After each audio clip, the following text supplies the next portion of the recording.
Welcome to the First Nations Health Managers Association's weekly town hall with your host, Marion Crow, your resource for COVID-19 related news and information. Send us your questions to fnhma@ihtoday.ca. Over the next hour, you'll hear from health professionals and Indigenous community leaders. As always, we have reliable and credible information for you and your community. We want to hear from you.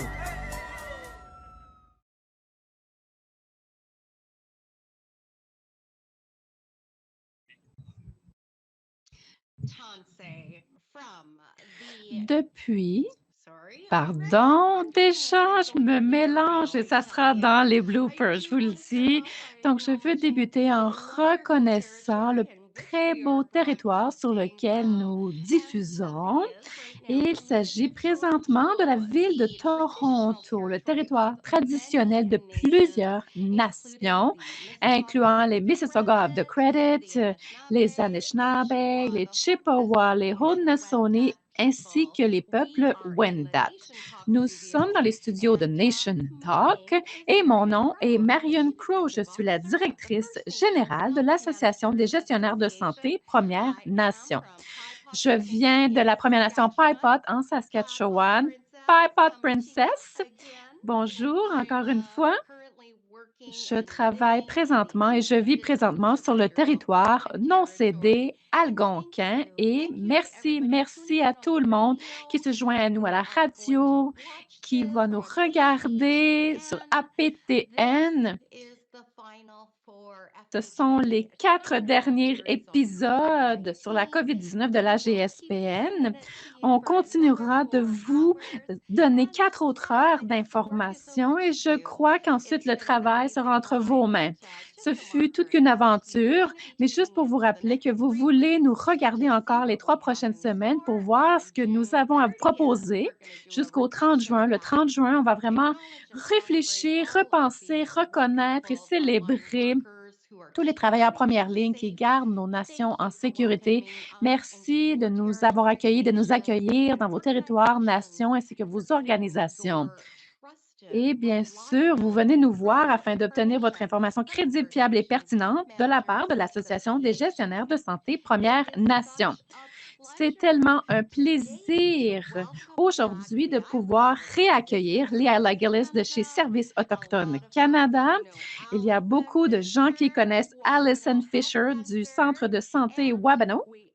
Également, nous avons avec nous chef Derek Sim.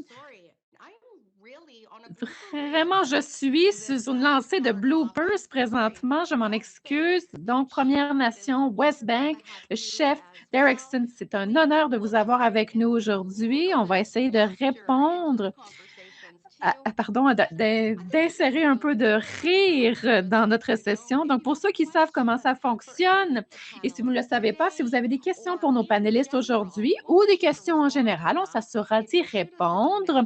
Vous pouvez nous envoyer un courriel à l'adresse fnhma@ihtoy.ca. Encore une fois, une question, envoyez-nous vos questions.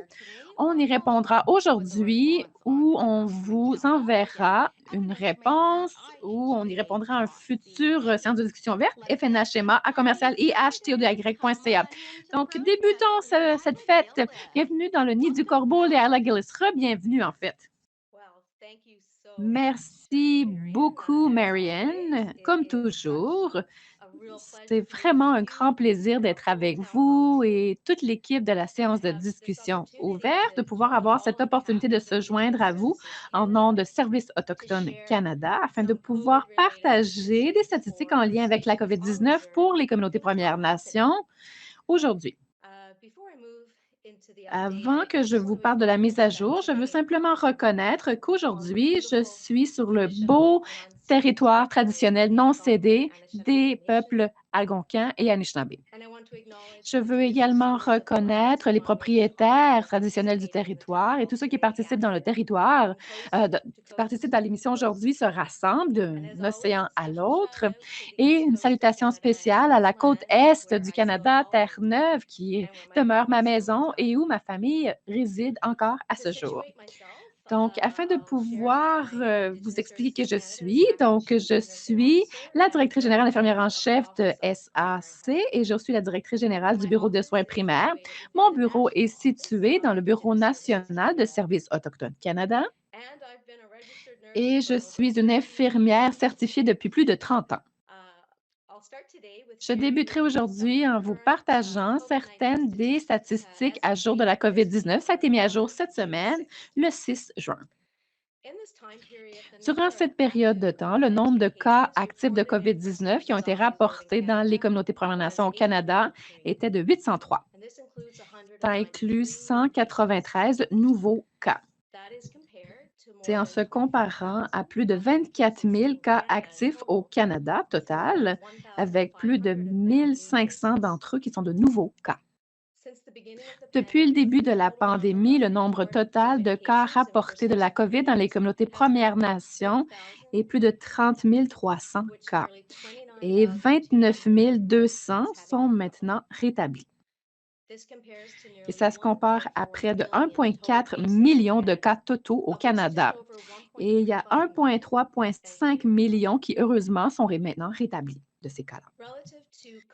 Pour ce qui est des variants préoccupants de la COVID dans les communautés Premières Nations, il y a maintenant plus de 2200 cas rapportés total et qui furent identifiés dans les communautés Premières Nations. Nous avons aussi fait le traçage des hospitalisations dans la dernière année et il y a un total de 1371 hospitalisations et heureusement, aucune nouvelle hospitalisation rapportée pour cette période pour les individus Premières Nations qui vivent dans leur communauté. Et afin de se comparer, on se compare à 72 300 hospitalisations un peu partout au pays. Afin de pouvoir résumer le tout, même si les Premières Nations sur communauté ont un plus haut taux d'infection que le reste du Canada, il y a un plus bas pourcentage d'hospitalisation pour les Premières Nations comparé à la population canadienne générale. Donc, ça peut peut-être refléter du fait qu'il y a une moins grande sévérité de la maladie. Et heureusement, il n'y a eu aucun décès associé à la COVID-19 pour les Premières Nations dans les communautés cette semaine. Et un total de 346 décès en lien avec la COVID-19 pour les communautés Premières Nations partout au pays depuis le tout début de la pandémie. Et dans la population générale, le taux de décès est à 25 800 décès pour la population canadienne générale. Du côté des vaccins, 596 communautés Premières Nations situées dans les provinces ont accès à l'immunisation et ça continue que cet effort. Et 380 252, je dois vraiment vous donner le chiffre exact, d'individus Premières Nations qui vivent dans leur communauté ont reçu les 2 doses du vaccin de la COVID-19. C'est plus de 72 de Premières Nations admissibles dans les communautés qui ont eu leur première dose. C'est la dernière fois que je me suis joint à vous dans la séance de discussion ouverte. C'était le mois passé. Le Canada venait juste d'approuver le vaccin pour les 12 ans et plus. Et depuis ce temps-là, il y a une belle mobilisation dans les communautés afin de pouvoir soutenir les jeunes afin qu'ils aient accès à la première dose de vaccin. Donc, avec vraiment une campagne de vaccination qui est prometteuse, il y a une baisse des cas actifs de la COVID-19 puisque la couverture vaccinale est en augmentation. Donc, plus de vaccins, moins d'infections à la COVID. Et puisque je suis avec vous, Marianne, et votre équipe depuis la dernière année, de partager des données de COVID, il y a eu des périodes très, très difficiles. Ce sont des tendances très encourageantes. Mais les communautés ainsi que les individus dans les communautés à l'extérieur doivent demeurer vigilants et continuer de respecter les mesures de santé publique et de pouvoir continuer à se faire tester pour la COVID-19. Et alors que nous travaillons tous pour pouvoir soutenir le déploiement de la vaccination, les communautés continuent de pouvoir faire le suivi des contacts pour toute nouvelle infection. Et bien sûr, il y a des machines qui sont disponibles pour les tests et les suivis partout au pays. Je sais à quel point nos travailleurs première ligne sont fatigués Ils travaillent vraiment très fort depuis très longtemps dans cette bataille contre la pandémie.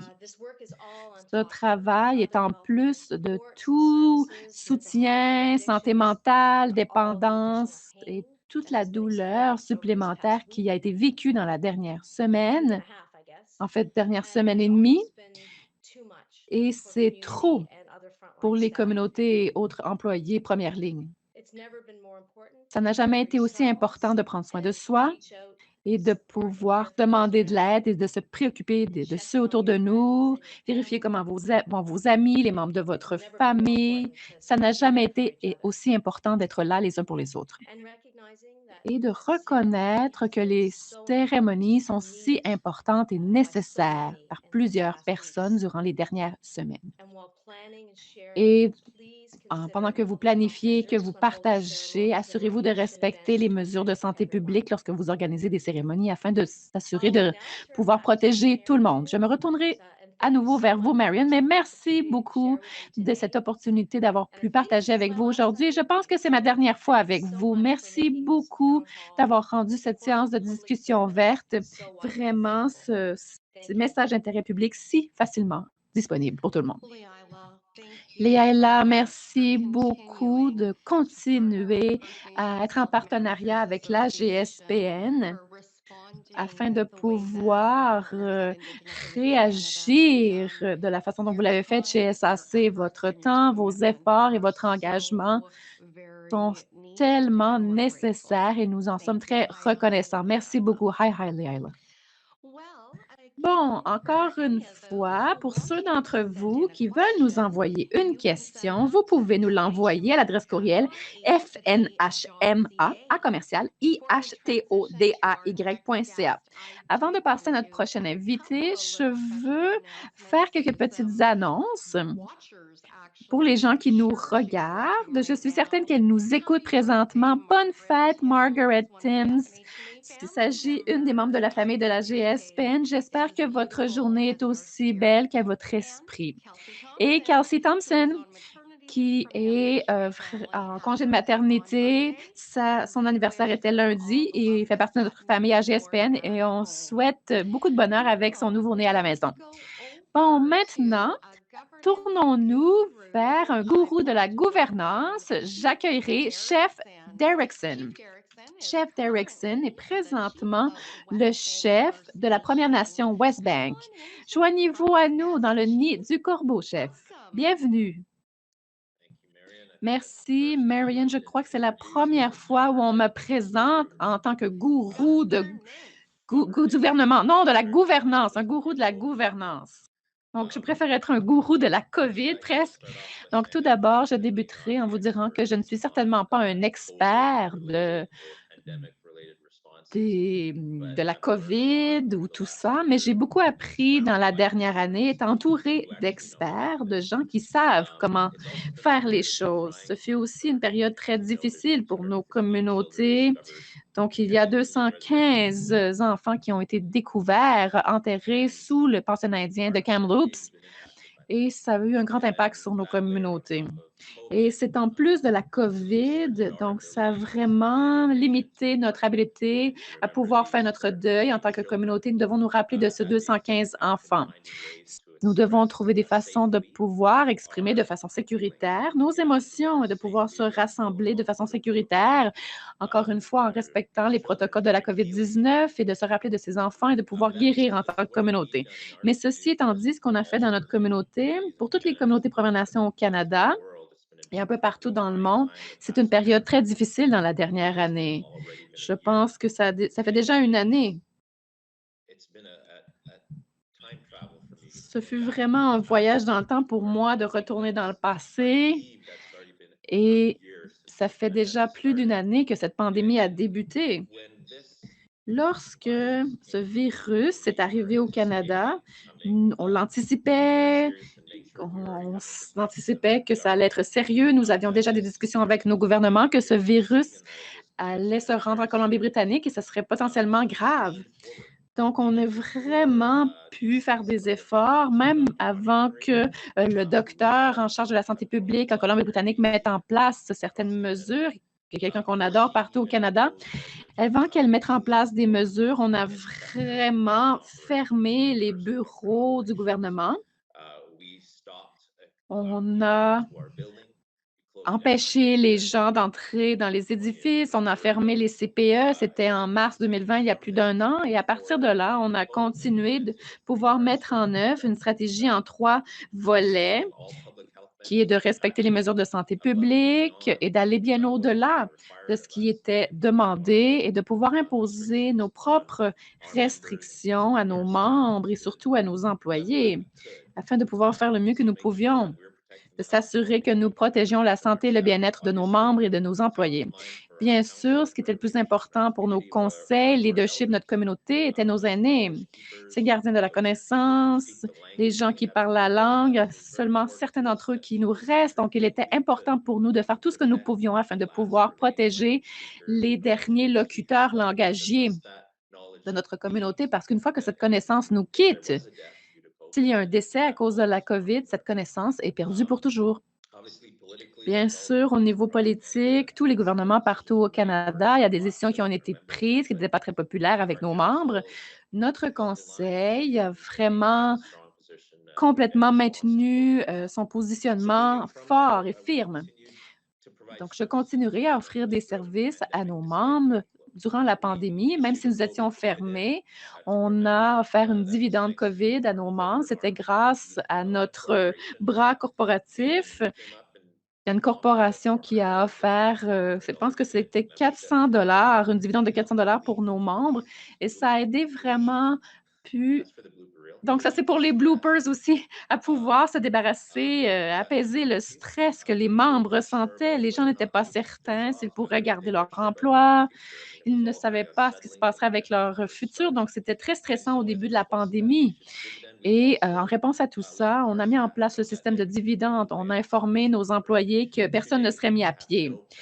Et on n'a eu aucune mise à pied. On a gardé tout le monde dans notre équipe. Malgré la COVID, tout le monde a continué à recevoir son chèque de paye afin de pouvoir soutenir les familles, les enfants, s'assurer que les gens n'avaient pas à s'inquiéter de quelque chose d'autre en plus d'avoir été mis à pied.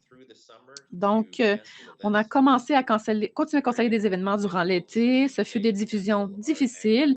On a dû canceller notre AGM du mois de septembre avec nos membres et on a été assez chanceux par contre, jusqu'au mois de novembre, décembre, il n'y avait aucune éclosion dans la communauté. Mais si nos membres ont respecté les mesures de santé publique et c'était drôle de voir que c'est notre aîné qui disait aux jeunes qu'ils devaient respecter les mesures de santé publique et bien sûr, de commencer à porter les masques. Et ensuite, ça nous amène au mois de décembre. On a eu notre première éclosion dans la communauté. Ce fut une période très difficile. C'est arrivé juste avant les vacances du temps des fêtes. Et vraiment, je remercie nos employés et notre directeur des services communautaires, Maria Reid, notre responsable, Simon Lance, qui a vraiment euh, entrepris le travail avec nos équipes afin de pouvoir s'attaquer à l'éclosion que vivait la communauté. C'était à cause d'un rassemblement social. Donc, il y avait 35 personnes qui étaient isolées de 35 maisons différentes. Donc, ça a eu un effet sur environ 70 membres dans la communauté. Et durant cette période, nous avons continué, durant la période des fêtes, nos employés ont travaillé afin de pouvoir offrir de la nourriture, tout ce qui était nécessaire pour ces maisonnées en isolement, pardon. Et bien sûr, de pouvoir s'assurer que nous faisions tout notre possible de pouvoir aider les gens dans notre communauté. Et durant la nouvelle année, il y a eu une autre éclosion dans la communauté. Bien sûr, nous avons suivi les mêmes protocoles, les gens étaient isolés. Nous avons pu, grâce au soutien des autorités de santé Premières Nations, nous avons pu obtenir une machine de test. Nous l'utilisons à tous les jours à ce jour. Nous avons fait plus de 600 tests rapides dans la communauté. Ça a aidé énormément afin de pouvoir vraiment contenir le virus et on nous a dit qu'on faisait un bon travail de pouvoir pouvoir pour faire le traçage du virus. Et ça nous amène à aujourd'hui, Marion. On en arrive à la fin de cette pandémie. Aujourd'hui, on a administré plus de 1000 doses du vaccin. D'ici la fin de cette semaine, tous nos membres et nos employés qui sont disposés, incluant notre GRC local, qui sont disposés à être vaccinés, vont avoir reçu leur deuxième dose. J'ai reçu ma deuxième dose il y a quelques jours. Et ressens encore un peu les effets de cette dose puisque mon système immunitaire fonctionne. Donc, je encourage les gens qui nous regardent et nous écoutent à s'assurer de vous faire vacciner. Si vous remettez en question la science ou que vous avez des appréhensions face au vaccin, je crois qu'il est important de se rappeler tout le travail qui a été mis en place pour développer ces vaccins-là. Ils sont très avancés, la recherche est avancée, il y a beaucoup de recherches de fait. Ça n'a pas été développé du jour au lendemain. Il y a beaucoup de recherches qui ont été faites au cours des années afin de pouvoir développer le vaccin. Et l'industrie de la santé, les médecins et les experts de ce domaine ont vraiment fait la recherche au cours des années. Aujourd'hui, Marion, je suis heureux de dire qu'il n'y a pas d'autres éclosions dans la communauté. Nous continuons à voir hâte à la réouverture de nos gouvernements, de bureaux de gouvernement pour les membres de la communauté. Bien sûr, nos employés sont à la maison depuis le mois de mars l'année passée, mais on se réouvre à de nouveaux événements communautaires et nous espérons pouvoir accueillir un camp estival de 4 jours pour pouvoir rassembler les gens, bien sûr, de façon sécuritaire. C'est toujours des mesures de santé publique en place, nous allons les respecter. Nous espérons que nous pourrons nous rassembler en septembre pour notre Assemblée générale annuelle avec nos membres. Merci beaucoup, chef Derrickson, d'avoir partagé votre aventure COVID et aussi d'avoir pris le temps de pouvoir, cette période si difficile après la tragédie de Kamloops. J'apprécie grandement votre gouvernance, votre leadership en s'assurant que vous choisissez de pouvoir exercer votre souveraineté lorsque nécessaire et de pouvoir fermer ses frontières, de respecter ou de mettre en place les lignes directrices nécessaires. Ce n'est pas toujours un travail facile et nous admirons tous ces gens qui ont le courage de prendre ces décisions. Ainsi, lorsque nous nous rassemblerons à nouveau, il ne manque personne durant ces célébrations, powwow, etc. et tous les moments spéciaux où nous voulons que tout le monde soit présent pour très longtemps. Merci encore une fois. Donc, ceci étant dit, je veux vous dire encore une fois que dans la boîte de réception courriel, vous pouvez nous envoyer vos questions et l'adresse courriel est fnhma@ihtodai.ca. Donc, ceci étant dit, c'est un grand plaisir pour moi de pouvoir vous présenter et d'amener dans le nid du corbeau la directrice générale des centres de santé Wabano, Alison Fisher. Joignez-vous à nous dans le nid du corbeau et je l'ai dit précédemment. Ce ne sont pas tous les super-héros qui portent une cape ou un chandail jaune, mais aujourd'hui, c'est vous. Joignez-vous à nous, super-héros. De temps en temps, c'est merveilleux de se faire appeler une super-héroïne. Vous voulez être la Wonder Woman avec la cape rouge. Merci beaucoup d'être ici. J'ai toujours voulu être dans le nid du corbeau, alors j'y suis. Merci de m'accueillir aujourd'hui. C'est un plaisir. J'aime toujours dire d'où je viens. Je suis chez Wabano depuis 22 ans, mais je viens d'une Première Nation. C'est en Ontario, pardon. C'est une communauté qui m'a tout appris.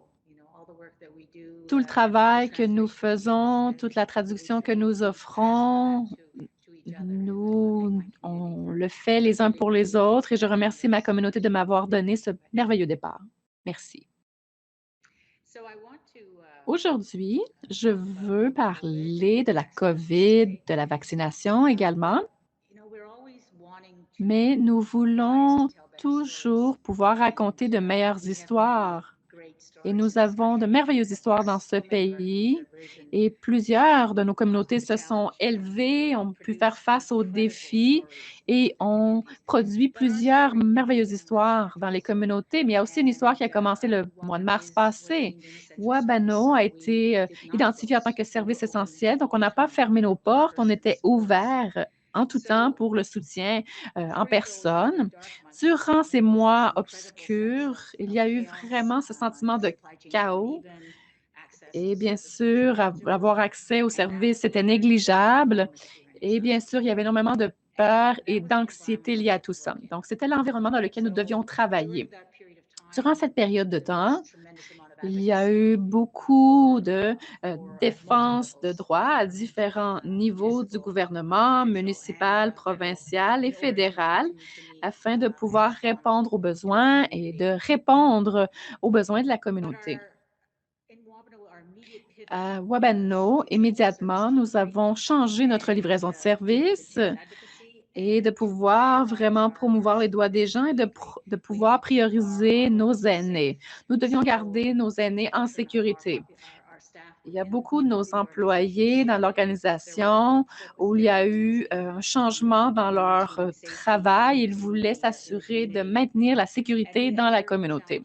L'autre défi, bien sûr, c'est de pouvoir avoir des EPI, des réserves d'équipement. Donc, pendant plusieurs mois, ça a été difficile, l'accès aux approvisionnements. Et on a fait un changement. On a pu réussir à faire ce que nous devions faire. On a fait un beau travail, mais aussi, ce de quoi je suis particulièrement fière, c'est que nous avons immédiatement répondu en identifiant les besoins des communautés. On a envoyé un sondage. 700 personnes ont répondu à ce sondage. On avait des problématiques qu'ils ont mentionnées, l'insécurité alimentaire, l'isolement, les problématiques au niveau de l'accès numérique, les enfants qui ne vont pas à l'école.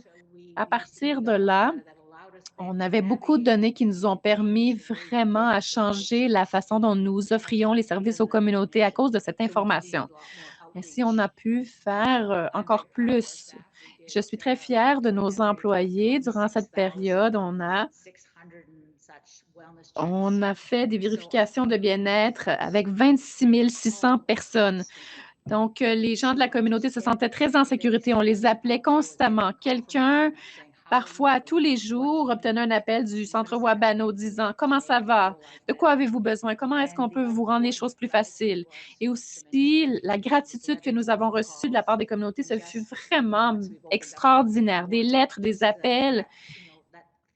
Donc, ces remerciements, ce miigwech, pour dire en tant que communauté, on a fait un beau travail. Pour ce qui est de la vaccination, l'automne passé, il y avait des discussions intenses au niveau provincial sur le déploiement de la vaccination en Ontario. Bien sûr, il y a eu des moments où les voies urbaines n'étaient pas très fortes. Il y avait beaucoup de soutien intense, mais de travail à faire à ce niveau-là. Mais ultimement, le 18 février, nous avons eu la première vaccination, le premier vaccin qui a été donné à une femme de 85 ans. Elle fut vaccinée ici, à Wabano, dans notre grand espace culturel. Notre premier niveau de vaccination fut concentré sur les gens de 70 ans et plus. Et vraiment, le soulagement, cette notion de gratitude qu'on voyait dans leur visage, ce fut vraiment le plus beau cadeau que nos employés pouvaient recevoir puisqu'ils ont fait tellement de travail difficile à travers le temps. Donc, pour eux, c'était la première fois où ils sortaient. C'est un peu comme une fête. Ils étaient tellement enthousiastes de pouvoir nous raconter quelque chose qui leur était arrivé dans la communauté, quels étaient leurs rêves pour les prochains mois une fois qu'ils auront reçu leur deuxième dose. Durant cette période de temps, il y avait tellement de belles choses qui se sont passées et je n'ai pas le temps d'en parler aujourd'hui, mais on a eu notre premier site de vaccination ici. On a déménagé puisqu'il y a une grande population à Ottawa. Donc, on a dû déménager vers un complexe plus vaste où on a débuté à offrir la vaccination en partenariat avec la santé publique d'Ottawa. Et on a fait aussi des cliniques mobiles. Pour les Inuits, on a une clinique mobile dans l'ouest de la ville pour s'assurer que les gens qui ont des problématiques de transport auraient au moins accès à une clinique. Ça a très bien fonctionné et à ce jour, on a vacciné avec l'équipe de santé familiale et Wabano, 23 500 vaccinations à ce jour. Je pense qu'on a fait un travail énorme et nous devons continuer parce que nous avons une large population dans la ville d'Ottawa. Nous vaccinons à tous les jours et on se concentre maintenant sur les populations les plus jeunes qui sont extrêmement enthousiastes de pouvoir recevoir leur vaccin. On pensait qu'il y aurait une certaine hésitation, mais pas jusqu'à maintenant. Je pense qu'un de nos défis était les problématiques de communication en ville. Nous pensions que tout le monde avait accès à toutes les choses qu'elles vont accès ici, mais il y avait une constante sensibilisation au niveau de l'inéquité numérique qui existe. Donc, nous devions aller de porte en porte, cognant aux portes ou envoyer des lettres, des cartes postales, toutes les façons que nous pouvions utiliser afin de pouvoir augmenter le taux de connaissance ou le niveau de connaissance sur la vaccination. Et on voyait qu'il y avait encore un écart pour que les gens puissent avoir accès à l'information, qu'ils ont des difficultés, il y a des barrières à la vaccination puisque cette ville est très grande et on a seulement un site de vaccination présentement qui est situé dans l'ouest de la ville. Mais je crois c'est une réussite, j'en suis très fière, mais également c'est un indicateur. Ça nous montre comment une organisation autochtone peut être en partenariat avec une institution de santé publique et vraiment travailler ensemble afin de pouvoir développer une stratégie et un endroit d'appartenance durant une situation très difficile et de rendre ça très positif pour nos gens. Un de nos aînés est venu dans cette grande zone pour sa deuxième dose et elle m'a dit « Je n'aurais jamais pensé venir dans un aréna et avoir tout cet artisanat autour de moi, puisque un de nos artistes chez Wabano, à chaque jour, allait dans l'aréna et dessinait de l'art durant cette journée. Ce fut une expérience incroyable pour elle. Elle a dit, je me sentais que tout allait bien aller. Donc, c'est un peu ma mise à jour sur notre grande réussite à Ottawa. Merci. Félicitations, Allison. Nous aurons certaines questions pour chacun de nos panélistes, donc n'allez pas trop loin, ne quittez pas le nid du corbeau encore. Allison, je ne peux pas m'imaginer de quoi ça a pu avoir l'air de s'assurer, de cogner sur la table et de s'assurer de l'équité de la vaccination.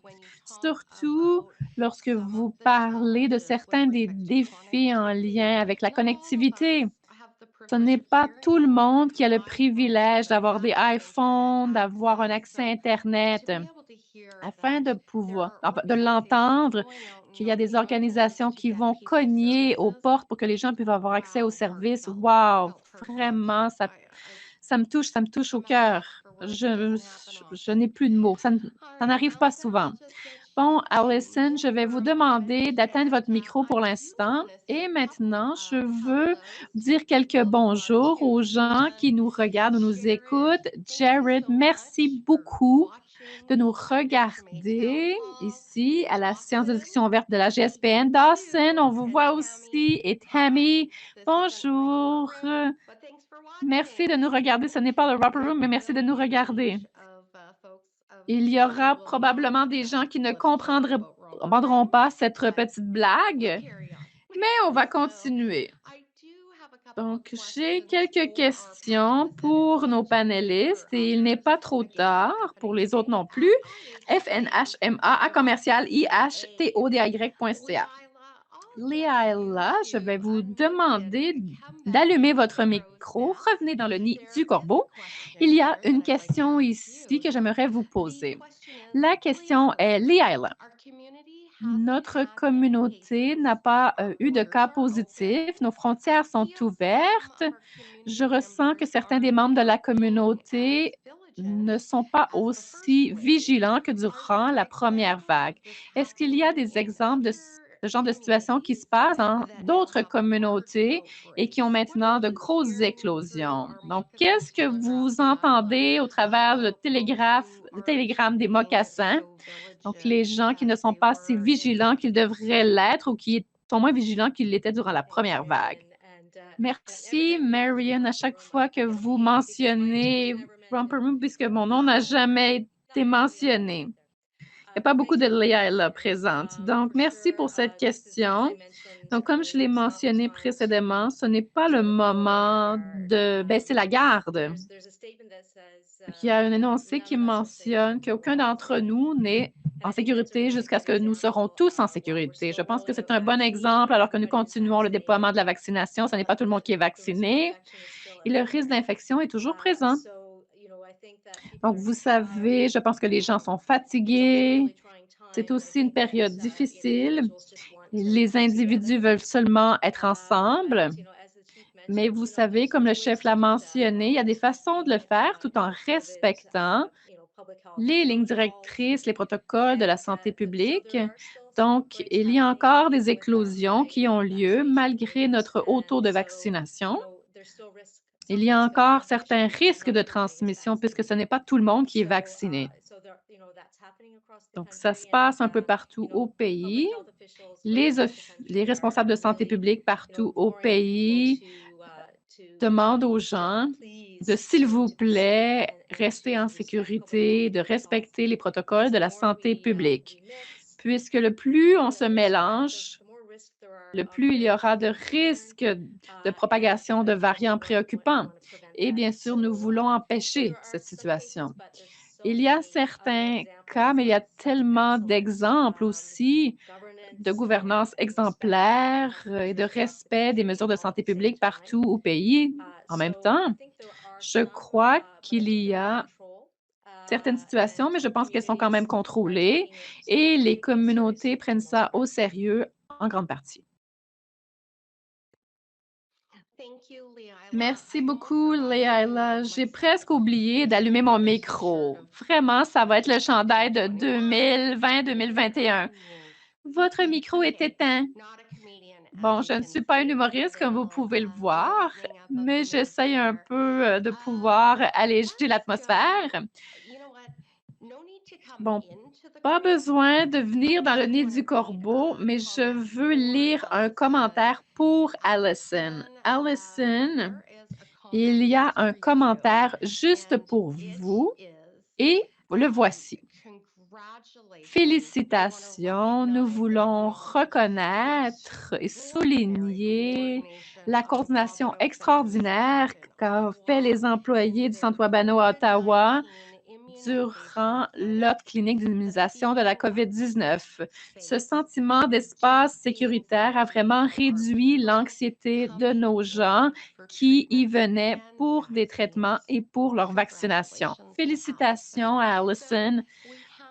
Nous devons vraiment nous soutenir les uns les autres et reconnaître les gens qui travaillent sans arrêt afin de pouvoir s'assurer que nos nations demeurent en sécurité.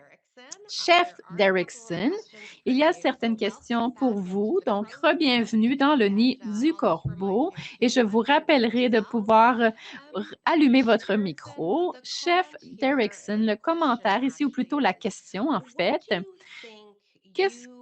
que pensez-vous que vous et vos collègues, d'autres chefs, ont appris durant cette pandémie? Est-ce que vous allez pouvoir ajouter des éléments à votre infrastructure de la santé? Quels seraient les premiers éléments à conserver de ce nouveau normal? C'est une excellente question. J'ai appris énormément de choses dans la dernière année. Je crois qu'en tant que société, communauté mondiale, nous avons appris beaucoup. Je crois que c'est le moment, tout d'abord, de commencer à écouter nos experts. Nous savions qu'il y avait une pandémie qui était imminente, qu'éventuellement, nous nous retrouvions dans cette situation. Mais les gouvernements un peu partout dans le monde n'ont pas écouté les conseils de la science. C'est pour ça que maintenant, nous devons réagir de façon si abrupte à la pandémie en 2020. Personnellement, j'ai appris qu'il est important d'avoir les services en place qui peuvent s'adapter, comme ce fut mentionné par notre invité Allison. Vous devez trouver des façons de pouvoir desservir vos membres, malgré ces barrières en place, que ce soit une pandémie ou d'autres situations d'urgence, de pouvoir avoir des employés qui peuvent, comme on dit, se tourner de bord rapidement et qui peuvent continuer à offrir ces services. C'est très important. Donc, nous allons continuer à investir dans notre infrastructure de santé, bien sûr. Nous également, nous opérons un établissement de soins à long terme. Heureusement, nous n'avons pas eu d'éclosion dans cet établissement. Nos employés ont vécu des périodes difficiles, ont travaillé dans des conditions difficiles. Donc, vraiment, une salutation pour eux qui ont vraiment pris, fait des, entrepris des initiatives durant cette période et je veux reconnaître leur effort. Cette industrie changera également. Je pense que vous verrez des changements partout dans les différentes industries afin de s'assurer que lorsque ça arrive à nouveau, nous serons mieux préparés et nous aurons les infrastructures en place afin de pouvoir répondre rapidement. Et en faisant ceci, nous pourrons sauver des vies. Mais d'un côté personnel, qu'est-ce que j'ai appris? J'ai appris qu'il y a énormément d'amour et de soins dans nos communications, dans nos communautés. Les communautés se sont rassemblées, elles ont trouvé des façons de pouvoir se parler les uns avec les autres, même s'ils n'ont pas vu leurs parents pendant plusieurs mois, ou n'ont pas vu leurs êtres chers pendant plusieurs mois. Nos communautés ont toujours trouvé des façons de pouvoir travailler ensemble. Donc, pour moi, c'est vraiment d'apprendre à travailler sur les différentes opportunités et voir la profondeur de l'amour que les membres de la communauté ont les uns pour les autres. Ça, c'était vraiment incroyable. Vous l'avez si bien dit, la démonstration d'amour, de résilience, de prendre soin les uns les autres. Et ceci, ce sont vraiment des belles valeurs qui ressortent encore une fois et encore et encore. Je suis tellement heureuse que nous soyons forts, résilients et que nous passons au travers tout ça ensemble. Bon, si vous nous entendez, ici, nous sommes sur la séance de discussion ouverte de la GSPN. Un petit rappel, nous avons 3 autres épisodes restants. J'ai très hâte de pouvoir avoir des co-animateurs le 30 juin, le dernier épisode. Et on ne va pas continuer ce dialogue. Je pense que vous avez déjà eu assez d'informations sur la COVID de la part de la GSPN. Et avec nos employés, nous sommes ravis d'avoir pu faire partie de ce processus partagé. Ceci étant dit, ce que je ferai, c'est que je rappellerai Leila, revenez ici vers nous. Avant que vous vous joigniez à nous, Leila, j'ai appuyé un bouton sur mon ordinateur et ma caméra s'est désactivée. Vous devriez voir la frénésie de gens masqués qui se promènent autour de moi et je m'excuse au studio, à l'équipe technique. Je suis désolée. Je m'en excuse. Rejoignez-vous à nous, Leila. Leila, vous avez déjà parlé de la diligence dont nous devons maintenir et de pouvoir respecter les lignes directrices de la santé publique. Voici une question très simple. Est-ce que nous sommes des possibles propagateurs du virus de la COVID-19, même si nous avons obtenu les 2 doses du vaccin? Merci pour cette question, Marion, et félicitations à vous pour continuer avec la frénésie autour de vous. Non, je crois que puisque nous augmentons le nombre de personnes vaccinées et que nous faisons la surveillance de la campagne de vaccination partout au pays, nous en apprenons de plus en plus.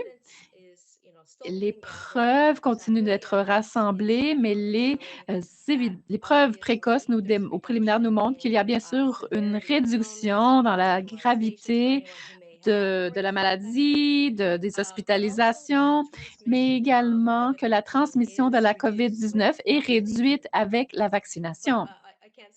Mais je ne le dirai jamais assez jusqu'à ce que tout le monde soit complètement vacciné. Il y a toujours la possibilité d'être porteur et de propager le virus. C'est pour ça que nous devons respecter les mesures de santé publique jusqu'à ce que nous ayons l'immunité collective et qu'il y a une bonne couverture vaccinale dans les communautés. Donc, est-ce qu'on peut vraiment dire que nous sommes en sécurité et que cette transmission est très peu probable? Mais présentement, il y a des preuves qui nous démontrent qu'il y a une transmission réduite grâce à la vaccination. Cependant, ce n'est pas complètement impossible de le transmettre. C'est pour ça que jusqu'à ce que nous ayons plus de vaccinations partout au pays, il est très important de continuer à respecter les mesures de santé publique pour s'assurer que nous continuons à protéger tout le monde. Merci, Leila. Allison, rejoignez-vous à nous dans le nid du corbeau, s'il vous plaît. Allison, la question que j'ai pour vous de la part d'une des personnes qui nous regardent ou nous écoutent, et merci à tous nos partenaires médias autochtones de pouvoir diffuser ceci dans les stations de radio également. Allison, quels furent certains des défis auxquels vous avez dû faire face en lien avec le déploiement de la vaccination? Est-ce que vous avez d'autres super-héros ou héroïnes que vous aimeriez remercier également? Je veux toujours remercier mes employés, vraiment. Lorsque vous travaillez depuis aussi longtemps que nous le faisons, à tous les jours, donc sans repos, on ne doit jamais oublier ça. Et le soutien continue aussi. À part les défis de communication, bien sûr, je crois, il y a eu beaucoup de problèmes de communication à différents niveaux. Les choses changeaient constamment et c'est puisque tout le monde est en apprentissage aussi. Ça signifie que parfois, nous obtenions certains types d'informations une journée, cette information changeait par la suite, 3 jours plus tard, et on devait se tourner de bord et de pouvoir appeler les gens, rappeler les gens durant la fin de semaine, les rendez-vous avaient changé. Ça signifie beaucoup de ressources humaines. Mais sinon, à part la partie de promouvoir les droits au début, l'insistance d'avoir des vaccins dans les centres urbains, je crois que le processus d'apprentissage et de l'apprendre ensemble, avec toutes les petites choses qui se passaient, parfois de petites choses, de grandes choses selon le contexte, c'était correct. On a passé au travers ensemble, on a travaillé au travers ensemble. Les communautés étaient patientes. Les communautés étaient tellement patientes et comprenaient qu'on commençait avec les aînés, qu'on y allait par les groupes d'âge par la suite. Et je dois donc vraiment remercier les communautés en général d'avoir été si patientes. Lorsqu'ils ne savaient pas, nous appelaient, posaient la question. C'est donc très important, tout ceci. Merci beaucoup, Allison. Je dois vous dire que la boîte de réception courriel est en feu. Il doit y avoir beaucoup de gens des territoires algonquins non cédés qui nous regardent présentement. C'est incroyable. La gratitude, vraiment, de parler de la belle expérience qu'ils ont eue. Donc, les gens sont venus, sont ressortis en 30 minutes à peine. Les impacts sur leur santé mentale, ce fut extraordinaire.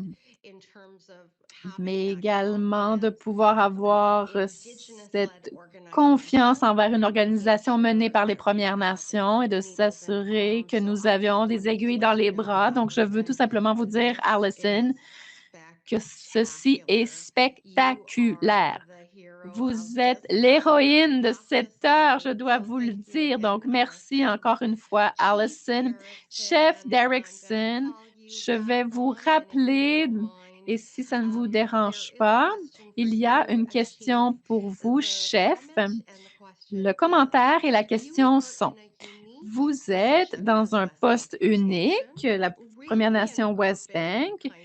C'est un environnement de type urbain et ça amène des défis. Comment avez-vous pu gérer vraiment le flux de gens? De quoi est-ce que ça a l'air, le tourisme pour le futur? Quelles sont certaines de vos autres pensées que vous aimeriez partager avec les gens qui nous regardent ou nous écoutent présentement? Oui, j'aurais dû le mentionner au tout début que nous sommes une Première Nation urbaine. Nous avons plus de 10 000 personnes qui vivent sur notre territoire. Nous sommes gérés par la ville de Kelowna, West Kelowna, de chaque côté de la réserve. Donc, nous sommes en plein milieu de tout ça. Et nous avons plus de 500 compagnies qui sont sur le territoire de notre communauté. En fait, je vous dirais, j'ai aimé la pandémie l'été passé puisqu'il n'y avait pas de touristes. Je m'excuse à l'industrie du touristique de le dire, mais vraiment, les locaux ont pu profiter des plages, de toutes les commodités qui normalement sont vraiment pris en otage par les touristes. Et ça nous a permis de retourner et occuper notre territoire. Mais durant cette période, ça fait une période très difficile pour les vignobles dans la région.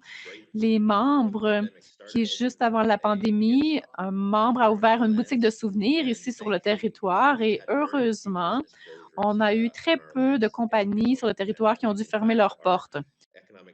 Donc, le développement économique a contacté les compagnies au début de la pandémie pour voir comment ça allait, quel genre de soutien ils pouvaient leur offrir. Donc, en tant que gouvernement, on a pu réduire les taxes foncières et pour les compagnies. Et bien sûr, le maire de Kelowna a mis en place un groupe de travail économique avec les différents maires des régions afin de pouvoir aborder les besoins économiques de la région. Donc maintenant, l'économie reprend tranquillement et je veux remercier tous nos résidents et nos membres ici qui continuent de soutenir nos euh, compagnies locales. Et on a vu de nouvelles compagnies réouvrir sur le territoire de la Première Nation West Bank, ce qui est très encourageant. Merci beaucoup, chef Leila. Je vous rappelle de nouveau, puisque c'est votre dernier épisode, ne croyez pas que je vais vous laisser vous rendre ça facile. Donc, Leila, la question pour vous étant, il y a beaucoup de gens qui ont été infectés par la COVID-19 n'ont toujours pas été vaccinés. Est-ce que vous pourriez expliquer pourquoi il est tellement essentiel de se faire tester et vacciner, même si vous avez eu un résultat positif à la COVID-19 dans le passé? Oui, je sais, évidemment, il est important. Est-ce qu'on obtient déjà une grippe 2 fois? Oui, donc il est important pour différentes raisons d'obtenir le vaccin de la COVID, même si vous avez reçu un résultat positif à la COVID-19. Si vous avez été testé positivement dernièrement, il est important de faire la période d'isolement avant d'aller chercher votre vaccin. Mais oui, il demeure important de recevoir votre vaccin afin de s'assurer que vous ayez tous les anticorps et l'habilité de pouvoir combattre le virus et d'aller chercher votre deuxième dose pour avoir une protection encore plus complète. Et je veux réitérer qu'il est important de s'assurer que si vous avez eu un négatif suite à votre période d'isolement, vous pouvez aller chercher votre vaccin. Mais bien sûr, vous devez respecter les lignes directrices de la santé publique de votre province ou territoire. Merci, Léla. Je l'apprécie grandement. Un beau suivi, surtout lorsque Dr. Shannon McDonald, la semaine passée, ma grande amie pour l'autorité de santé publique, a obtenu des résultats positifs à la COVID-19 après avoir obtenu sa première. Donc, juste pour vous rappeler, les lignes directrices de santé publique sont en place afin de pouvoir protéger tout le monde. Et définitivement, je suis fière de porter un beau masque. Je ne sais pas si vous le voyez, mais c'est une bonne période afin de célébrer les compagnies autochtones également. Et je vois qu'Alison nous montre son épinglette. J'adore. Allison, revenez vers nous pour un instant. Dans environ une minute, Allison, est-ce que vous pourriez me dire On est des bénévoles dans cette campagne à Ottawa. Parlez-nous-en. Donc, puisqu'on ne voulait pas de propagation et on veut garder les gens en sécurité, non, on n'a pas utilisé de bénévoles. C'était tous des employés. Ah, d'accord. Et quels employés remarquables avez-vous? Qu'est-ce que vous avez ici? Donc, soyez de bonnes personnes, allez vous faire vacciner. En gros, c'est ce que ça dit. C'est un peu comme notre hashtag, notre dièse, Be Safe Vaccinate. Soyez en sécurité, or be great vaccinate. Soyez de bonnes personnes, allez vous faire vacciner. Donc, combien de fois est-ce que j'ai mentionné cette phrase ici? Hashtag soyez bon, allez vous faire vacciner. Be great vaccinate. Je pense que c'est une bonne façon de terminer cette heure parce que ça passe tellement rapidement. Je veux remercier, bien sûr, les merveilleux panélistes que nous avons eus avec nous aujourd'hui. Miigwech, Allison, Leila, merci. Chef Derrickson, jusque dans l'Ouest, merci beaucoup de faire partie de ce partage d'informations. Et nous avons d'autres remerciements à faire. Donc, imaginez que ce n'est pas fait par une personne seulement. Il y a une grande équipe en incluant Indigenous Health Today, produit par Nation Talk. Nous adorons la famille de Nation Talk qui travaille avec nous également. Nous voulons dire merci à nos partenaires autochtones, comme par exemple Mi'kmaq Native News de Wolf 95.7 à Fredericton, Nation News à Montréal, LMNT-FM à Toronto et Ottawa, Anishinaabe Nation à North Bay, Wawate News à Sioux Lookout en Ontario. Bien sûr, je m'excuse. Encore, c'est un autre blooper, c'est l'épisode des bloopers. Je suis désolée aujourd'hui. Merci à APTN, notre nouveau partenaire. Et vous pouvez regarder l'émission sur le canal APTN, vérifier dans votre région, mais heure de l'Est, c'est à 17 heures.